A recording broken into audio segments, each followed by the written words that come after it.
Sinabi ng Agriculture Department kamakailan lang na maaring pumalo sa 36 hanggang 38 pesos ang kada kilo ng bigas sa merkado ngayong Oktubre. Dahil daw yan sa kasalukuyang anihan sa maraming rice-producing areas sa bansa. Pero yan ay mariing pinabulaanan ng mismong mga magsasaka.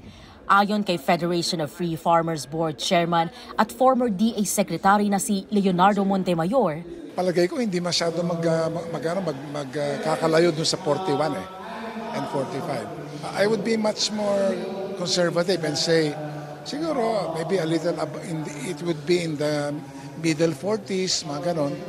Kasi pag sinabi mo 36, aasa yung tao tapos kung hindi mangyari yun, lalong makasasama.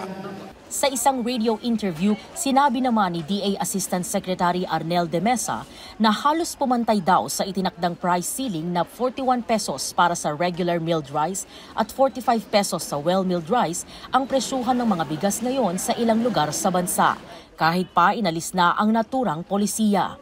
Aniya, inaasahan din daw ang bumper harvest ngayong wet season na magpapataas pa ng kasalukuyang national stock inventory ng bigas sa bansa. Lagpas pa nga raw sa normal na comfortable level na 60 to 90 days. Pagdating ng Nobyembre, posible raw umabot ang kabuang rice inventory ng Pilipinas sa 94 days. Dagdag pa dyan ang pagpasok pang mga imports sa mga natitirang buwan ng 2023. Pero hindi sang-ayon sa forecast na ito ang FFF.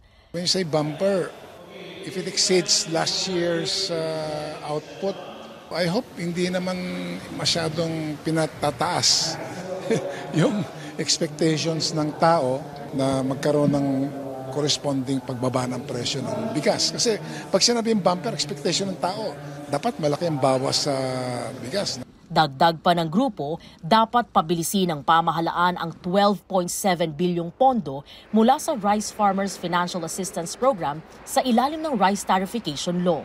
Tinatayang 2.4 milyong mga magsasaka raw ang inaasahang makakatanggap ng tig 5,000 pisong cash assistance ng programa.